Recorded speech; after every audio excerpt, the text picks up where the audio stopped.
A homofobia e a transfobia, o preconceito contra homossexuais e pessoas transgênero é uma característica cultural muito presente no mundo contemporâneo. Pessoas são assassinadas em função desse preconceito.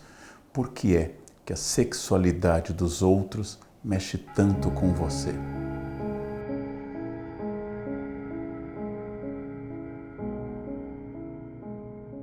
Prazer carnal. Vamos tratar de uma questão muito importante referente à sexualidade humana. A sexualidade humana é muito complexa, ela não é unificada, ela não funciona da mesma forma e com os mesmos conceitos em todas as épocas. Apenas para dar dois exemplos. Na Grécia clássica, seria muito estranho eu falar em homossexualidade, porque homossexualidade e heterossexualidade são conceitos do século XIX. A palavra homossexual é uma palavra de origem alemã, usada em alemão pela primeira vez apenas no século XIX. O grego era, especialmente em Atenas, um homem sexual. Ou seja, ele não era definido exatamente pela sua orientação sexual, mas era definido pelo prazer sexual. Era comum que um homem mais velho guiasse um rapaz pelos caminhos do crescimento político, do debate filosófico e da iniciação sexual. E depois este mesmo rapaz casaria e teria filhos, e esses filhos seriam orientados por outros homens mais velhos. Essa era uma característica grega. Na vida dos 12 Césares de Suetônio, é apontado que Cláudio, o imperador, era limitado, e era tão limitado, e era tão burro, que não teve outra questão sexual a não ser com as mulheres. Ou seja, foi absolutamente inclinado às mulheres, e isso era, para o autor, um sinal claro de que ele não era uma pessoa avançada ou não era uma pessoa desenvolvida. Como nós vemos ao longo da história, a própria palavra teve muitos significados.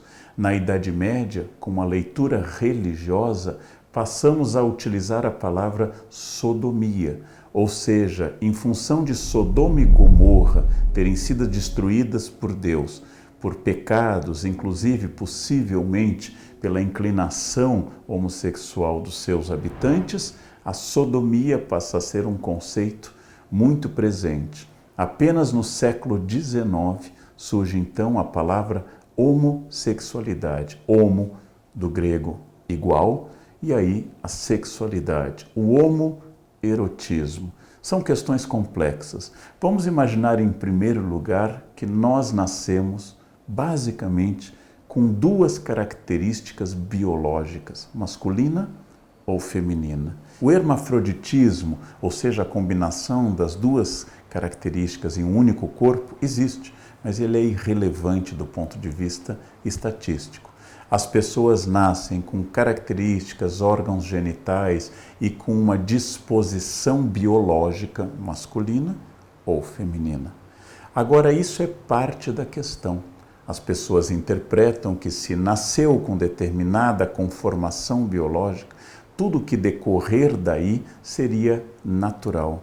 Bem, a natureza desconhece o conceito de natureza, porque nós não sabemos explicar exatamente entre os animais como os leões, entre os animais como as girafas, entre os animais como os cisnes, existe um comportamento homossexual, às vezes, que acompanha a vida inteira do animal. Nós não temos certeza exata sobre a origem desse comportamento, mas isso comprova que não é apenas uma questão cultural, que a existência de pessoas com desejo pelo mesmo sexo não é apenas fruto de uma sociedade ou permissiva ou repressiva disso, mas é sinal de que existe dentro das pessoas a mesma estatística que existe para os leões e para as girafas.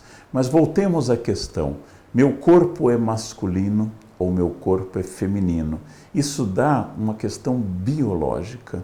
Agora, minha inclinação afetivo-sexual, meu gosto, me dá uma orientação ou homossexual, ou heterossexual, ou bissexual, para ficarmos apenas, grosso modo, nas questões maiores. E finalmente existe uma terceira questão, que é como eu me vejo, como eu me projeto, como eu desejo ser. E aí nós temos uma questão de gênero, ou seja, eu sou um homem em um corpo de homem, mas me vejo como mulher. Esse caso acrescenta uma terceira variável, a biológica, depois a questão de orientação e a questão de identidade. A sexualidade humana é infinitamente variada. Talvez fosse melhor que nós disséssemos que dos 7,5 bilhões de seres humanos no planeta, nós temos 7,5 bilhões de combinações possíveis para esses três elementos. E acontece que muitas pessoas gostariam, desejam estabelecer como padrão, entre aspas, normal, que se eu tenho conformação física masculina, necessariamente eu gostarei de mulheres e necessariamente eu me vejo como homem no espelho e desejo ser homem. A existência de pessoas cisgênero e a existência de pessoas transgênero é uma realidade. Também não temos certeza da origem disso. Há crianças que desde muito cedo, 4, 5, 6 anos, há meninos que desejam exclusivamente utilizar roupas de menina e terem hábitos que a nossa cultura associa ao feminino. Como há meninas com corpo de meninas que antes da puberdade, do aparecimento das características sexuais secundárias, antes do desenvolvimento de seios e assim por diante, se identificam exclusivamente como rapazes. Existe um mistério para saber a exata origem do comportamento homoafetivo ou do comportamento e da identidade transexual. Mas o próprio fato de eu perguntar de onde vem, qual é a origem, o que provoca isso, já contém um preconceito. Porque eu não pergunto sobre alguém ser heterossexual, eu não faço a questão, mas de onde surgiu isso? Será a influência da mãe? Será a influência do pai? Será que é uma questão genética? Quando eu pergunto sobre a origem de alguma coisa, eu já estou estabelecendo que é uma exceção e talvez não desejável. A homossexualidade existe. Ela existia quando a repressão era total. Ela existia na Espanha inquisitorial, que prendia os chamados sodomitas. Ela existia no Brasil colônia. Ela existia em narrativas do século XVI, quando o padre Frutuoso Álvares é detido pela visita inquisitorial por ter molestado e tido relações sexuais com muitas pessoas. Ela existiu sempre. Ela existiu na Idade Média em pessoas famosas como Ricardo Coração de Leão, como Felipe Augusto. Ela existiu na Inglaterra vitoriana, onde a homossexualidade era crime, punida com prisão e trabalhos forçados, caso de Oscar Wilde. Ela existiu sempre e aparentemente nada do que foi feito até hoje, especialmente de forma repressiva, como é o caso do homem que quebrou o código nazista, a máquina nazista de códigos, Alan Turing, que acabou desenvolvendo a linguagem do computador contemporâneo, foi tratado com hormônios, foi tratado com produtos para que mudasse a sua questão sexual e o resultado foi o suicídio. Todas as tentativas de lavagem cerebral, treinamento, reeducação sexual, tentadas tanto na União Soviética totalitária como em uma democracia como os Estados Unidos, todas as tentativas resultaram em suicídio, infelicidade e, por vezes, apenas na questão de encobrir aquele comportamento e, por pressão, às vezes religiosa, às vezes social, desenvolver um comportamento mais aceitável para a sociedade. Então, nós tentamos de tudo, de eletrochoque a condicionamento, de hormônios a repressão.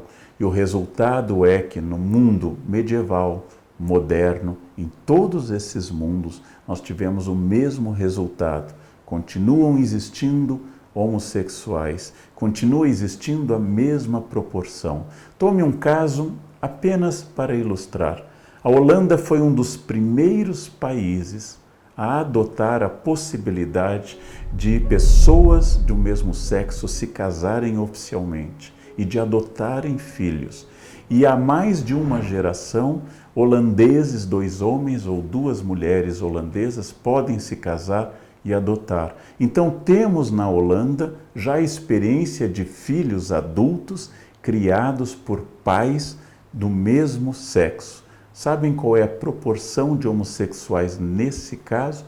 Idêntica à dos filhos criados por pais de sexo diferente. Todos nós somos filhos que numericamente dominantes os pais são heterossexuais.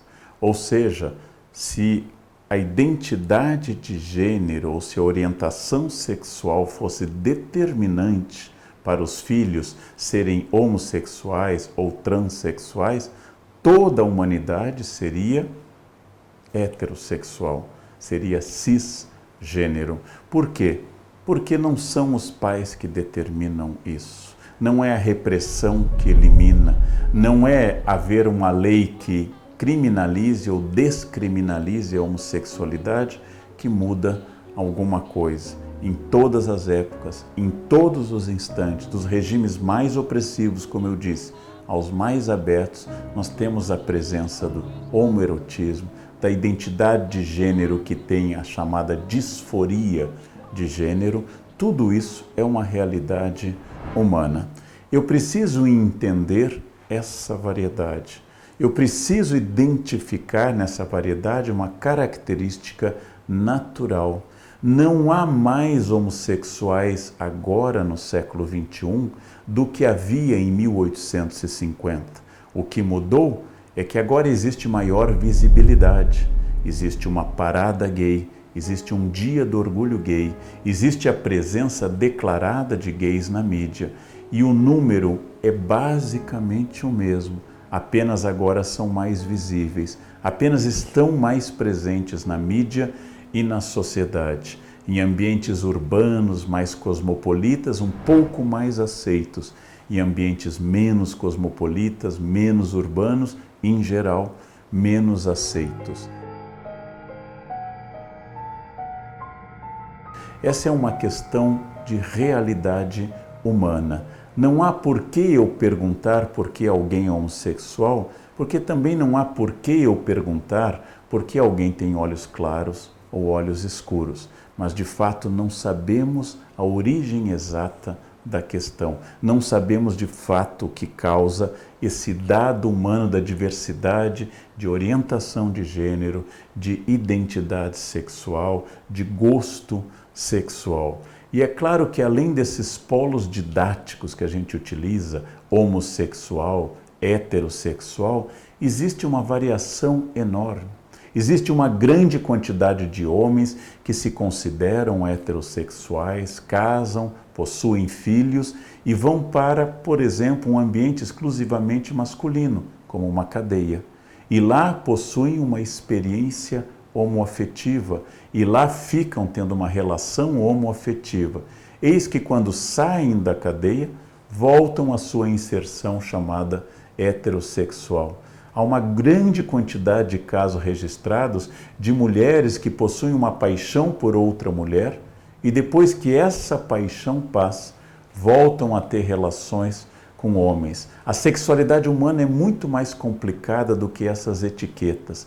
A preocupação com a classificação do outro, que Foucault, no início da sua obra História da Sexualidade, inicia a obra lembrando do surgimento de muitos termos para as parafilias, para os comportamentos sexuais tidos como fora do padrão, a necessidade de classificar quem é sádico, quem é masoquista, quem é fetichista, quem tem características sexuais específicas, é a tentativa de controlar, a partir da vitória de uma moral de classe média vitoriana, a partir da vitória de uma determinada concepção de família, que no século XIX passou a ser uma identidade de pai e mãe com filhos, como o chamado normal social. E qualquer coisa que fugisse desse padrão deveria ser perseguido ou reprimido. Surge a ideia de que a existência de homossexuais destrói a família. apesar da relação entre isso ser muito obscura ou difícil de ser determinada, pois por que alguém se separaria da sua esposa porque descobriu que o vizinho era gay? Por que uma mulher abandonaria seu marido e filhos porque soube que uma grande escritora era lésbica? Ou seja, são criações que inventam um mito de que a homossexualidade é inimiga da família, quando na verdade homossexuais também constituem família. Homossexuais adotam crianças em muitos países avançados que são estáveis, liberais e economicamente desenvolvidos.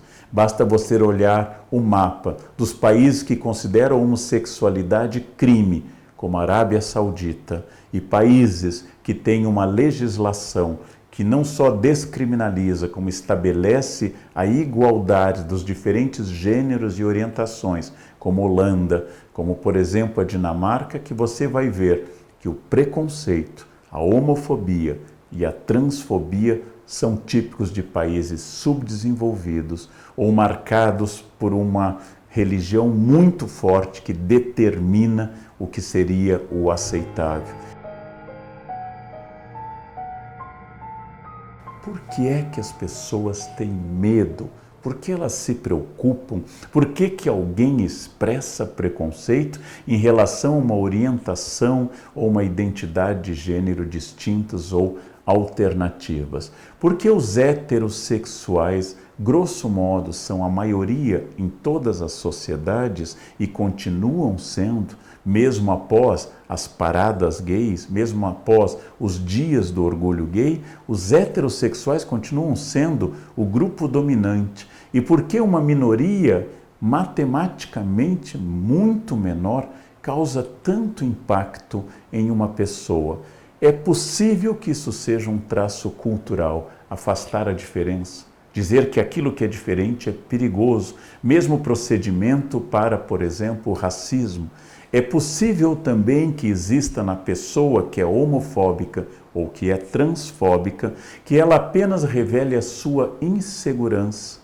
Parte dela concorda com aquilo, parte dela deseja aquilo, parte dela reprime aquilo que ela própria sente, e uma maneira de evitar pensar na sua identidade é tentar reprimir ou atacar a do outro, porque disso deriva também uma das grandes questões, talvez a mais trágica. Pessoas são mortas por serem homossexuais, por serem transexuais. Pessoas são agredidas diariamente no Brasil porque estão na rua com seu companheiro, com a sua companheira, ou porque estão fora daquilo que se considera padrão. Não é apenas um preconceito, mas tal como a misoginia, a homofobia e a transfobia têm um efeito trágico. Não se trata apenas de um crime seguido de roubo, um latrocínio, mas no assassinato por ódio apenas. O assassinato e a agressão, porque aquilo mexeu tanto com o agressor, que ele se torna então o homofóbico. A homofobia é um sinal de uma insegurança interna e traduz essa insegurança na forma de um discurso pró-família ou pró-religioso. Esquecem-se que nós temos do apóstolo Filipe no Atos dos Apóstolos, um dos primeiros batizados de cristãos no Atos dos Apóstolos é de um eunuco. Filipe batizou um eunuco porque demonstrou que o amor de Deus não é um amor exclusivo para a heterossexualidade. Lentamente, alguns grandes centros e algumas culturas onde há maior diversidade começam a trabalhar com essa hipótese, a hipótese bastante plausível de que a sexualidade alheia não seja um problema meu, desde que ela não se torne agressiva de outra pessoa.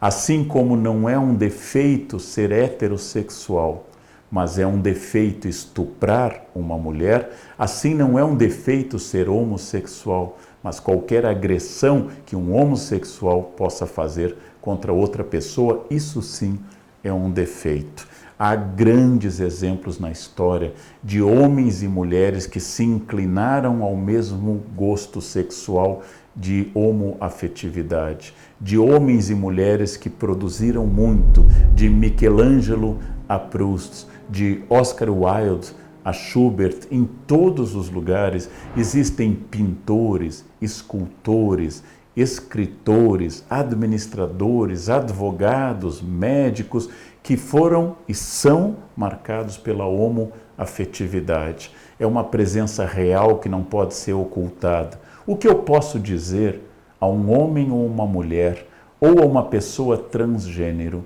que é daquele jeito, que nasceu daquele jeito, que se sente inclinado no seu prazer sexual e na sua afetividade, aquilo que é diferente de mim? Nada. Eu não posso dizer nada porque não me cabe julgar comportamento alheio. Poucas coisas revelam tanto a sua insegurança como o medo de sexualidades alternativas. Poucas coisas lhe revelam tanto como a piada homofóbica. Poucas coisas são tão agressivas quanto o fato de eu dizer que alguém tem ou não tem caráter unicamente porque difere do meu gosto ou difere da minha orientação. A ideia de natureza, a ideia de que é natural ser de algum jeito, é absolutamente fora da realidade humana. É natural que cada pessoa seja diferente. É preciso, assim como eu tenho que educar crianças para o feminismo, é preciso desmontar a bomba do preconceito. É preciso que os pais digam com toda tranquilidade que há variedade no mundo, que às vezes um casal é feito como o da família tradicional, um homem e uma mulher, e às vezes é feito de uma outra forma, como dois homens ou duas mulheres, que a sexualidade humana não determina caráter, que a sexualidade humana não é um princípio de ética, mas é um princípio de amor, de eros, uma das formas de amor em grego, e que eu não determino isso a partir de uma escolha. Por isso que hoje nós consideramos ultrapassado a pessoa dizer que é uma opção sexual, já que um homossexual e um heterossexual nunca pararam para pensar, serei hétero ou serei homo? E não, eu vou querer ser homossexual. Assim como eu não posso, na verdade, optar por alguma coisa da minha identidade profunda, eu também tenho que saber que a orientação sexual é algo que me antecede, ou antecede a minha consciência, antecede a minha prática. Porque se assim não fosse, dada a quantidade de preconceito que existe no mundo, dada a quantidade de violência, possivelmente quase todas as pessoas optariam pela heterossexualidade, porque a vida seria mais fácil, a vida seria mais comum, e se fosse dado escolher, eu quero ser heterossexual, muitos optariam por esse caminho, porque eu posso então ter menos problemas com isso. Problemas que talvez escapem às pessoas. Um marido se despede da esposa no aeroporto, eles se abraçam e se beijam, e todos acham esse ato não só normal, como acham bonito o afeto de um homem e de uma mulher que se separam no aeroporto. Um casal formado por dois homens ou por duas mulheres, se fizerem o mesmo gesto afetivo de se beijarem no aeroporto, como despedida diante de uma separação, podem sofrer agressões verbais, olhares enviesados e, inclusive, violência física. Questões muito práticas, questões muito contemporâneas vão nos trazer à tona essa diversidade. Nada mais justo, nada mais próprio da democracia, nada mais embasa uma cidadania plena que eu reconhecer que aquilo que não contraria a lei, que aquilo que não agride o outro, que o meu direito que não cessa ou não interfere o direito alheio deve ser respeitado em nome da diversidade das pessoas. É infinita a variedade sexual, é infinita a capacidade das pessoas de sentirem prazer. Homens que só gostam de mulheres, mas gostam exclusivamente que essa mulher, por exemplo, pratique uma estimulação anal. Seria heterossexual? Homossexuais que só gostam de homens, mas não gostam de uma estimulação anal, seriam heterossexuais? Ou seja, essas questões são a tentativa de colocar em gavetas muito próprias que atitudes, gostos e identidades têm que ser perfeitamente separadas, perfeitamente orientadas por um gosto dominante de base jurídica, social ou religiosa. A nossa Constituição proíbe essa diferenciação. Muitas leis estaduais e municipais punem o estabelecimento comercial que pratica uma discriminação em função da orientação sexual ou da identidade de gênero. Mas a realidade é outra. Rapazes são expulsos de casa quando a família nota que o rapaz é homossexual. Mulheres são agredidas quando manifestam sua vontade de estar com outra mulher. São considerados doentes ou estranhos aqueles homens e aquelas mulheres que se olham no espelho e não se reconhecem naquela face feminina ou masculina. Vocês precisam sempre entender que as cabeças são variadas, que as sexualidades são distintas e que nós utilizamos palavras pejorativas desde muito cedo e um grande pavor que os meninos se tornem gays ao dizer menino não chora ou que menina deve ser naturalmente orientada a brincar de bonecas, que o rosa é para meninas, que o azul é para meninos. Isso é uma tentativa de evitar o medo fortíssimo de muitas pessoas, que os filhos se tornem homossexuais. Nada do que você fizer vai alterar muito essa questão. Vista um menino de azul a vida inteira, dê uma bola a ele, faça-o praticar artes marciais, que ele continuará sendo o que ele é, ou hétero, ou homossexual, ou bissexual. Cada vez mais nós entendemos que essas diferenças não nascem de falta de caráter, mas de uma característica humana diversa. Quando se diz que a homossexualidade é falta de repressão, ou falta de religião, ou falta de uma legislação mais dura, o que eu diria quando eu vejo duas girafas fêmeas passando a vida inteira juntas, rejeitando aos outros machos e estando em união perfeita o resto da vida? Seria falta de Deus? Seria falta de legislação para as girafas? Seria uma cultura permissiva que está fazendo que as girafas façam isso? O que eu diria a um cisne que manifesta orientação homoafetiva?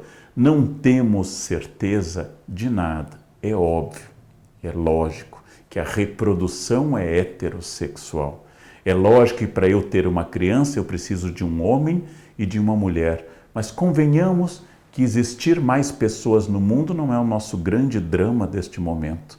Um mundo superpovoado, à beira da exaustão de recursos, é uma das hipóteses para a homossexualidade dos animais, uma forma de controle populacional natural. Não é o nosso grande drama atual. Negar a um casal homoafetivo a capacidade de adotar uma criança é dizer que eu prefiro que essa criança viva na rua do que encontre um espaço de amor. Eu prefiro que ela viva sozinha em um orfanato, sofrendo até a maioridade quando será desligada do orfanato, do que encontrar dois homens e duas mulheres que finalmente possam chegar juntos a um espaço familiar. Família não é determinada pela presença de um homem ou de uma mulher.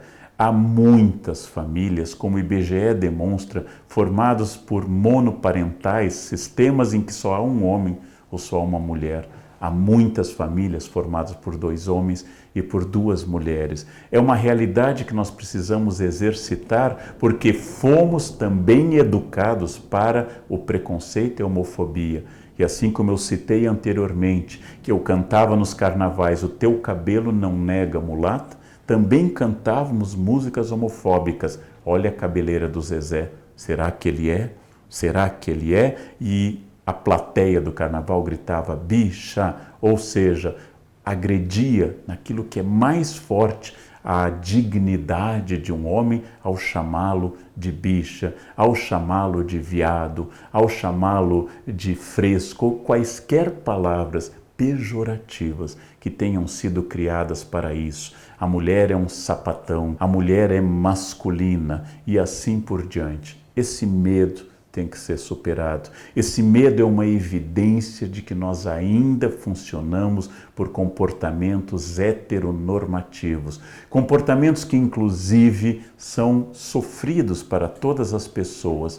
Ao rapaz homossexual e ao rapaz heterossexual.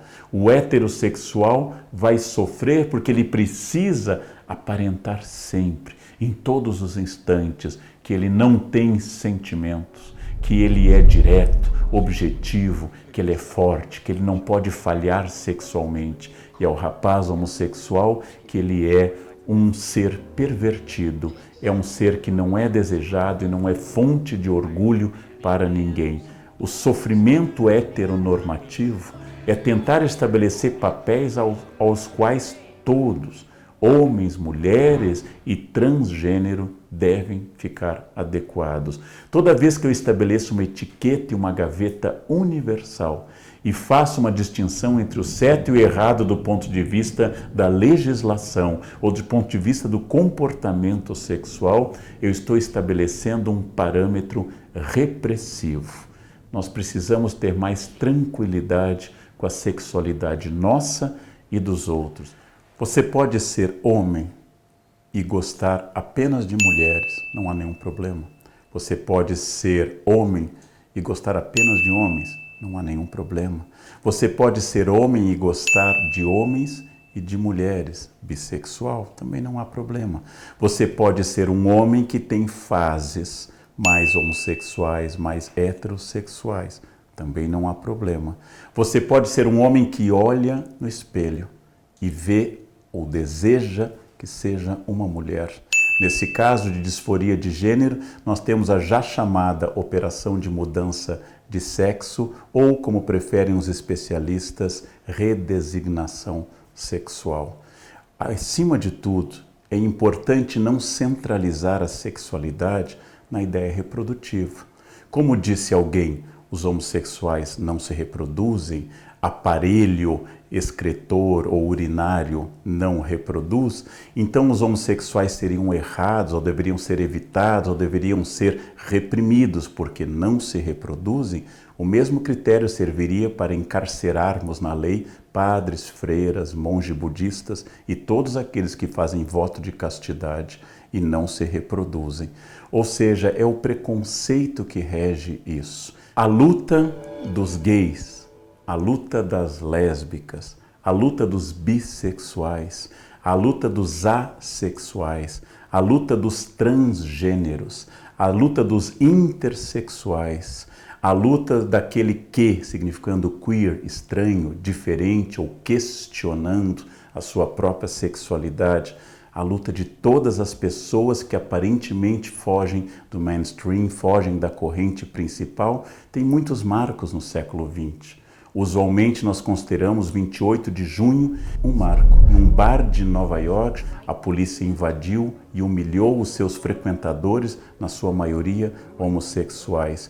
Este ato que teve o repúdio da comunidade gay, que teve a reação contra a polícia, foi celebrado no ano seguinte como a primeira parada gay da história. Parada que foi crescendo ano a ano e foi se espalhando por todas as cidades, atinge praticamente todas as cidades. E tudo isso é para dizer que a ideia de normalidade é uma tentativa, é um esforço para produzir aquilo que não existe na espécie humana, que é a normatividade homogênea de tudo, ou seja, a identidade absoluta para todos, a conformação universal.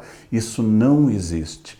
E o que é pior, ser homossexual não quer dizer que você seja isento de preconceitos.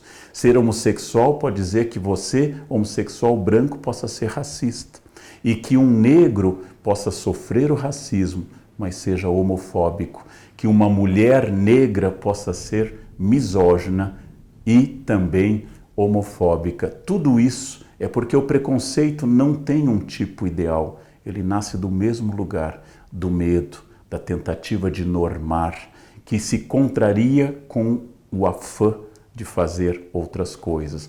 É muito complexo explicar o preconceito, mas é necessário uma luta sistemática para que todos sejam tratados a partir dos seus méritos, a partir da sua capacidade de colaborar para a sociedade, a partir do seu esforço de cidadania e não por uma orientação ou por uma identidade de gênero. Quando nós conseguirmos fazer uma libertação do preconceito, quando nós conseguirmos produzir uma sociedade que não mate, que não seja violenta, que não use piadas e expressões para destruir o outro, quando nós conseguirmos rir juntos e não rir de alguém, quando nós conseguirmos parar com esse pensamento destruidor de pessoas, com esse pensamento que marginaliza pessoas que eu considero inadequadas ao todo, nós teremos dado um passo decisivo para constituir a humanidade. Nesse dia, não precisaremos mais falar de gays, mas o G será apenas para a gente. O G será apenas para aquilo que nos une a todos. Todos somos seres humanos, iguais em dignidade, absolutamente humanos, buscando a sua felicidade, ora com gênero, ora com outro, ora transgênero. Todos nós somos exclusivamente humanos. Foi um prazer. You must be ladies. Don't worry, Miss Cow. Merrily we appear on the scene. Hostesses of the stage door canteen. Entertaining soldiers who are going off to war. Glad to be of service.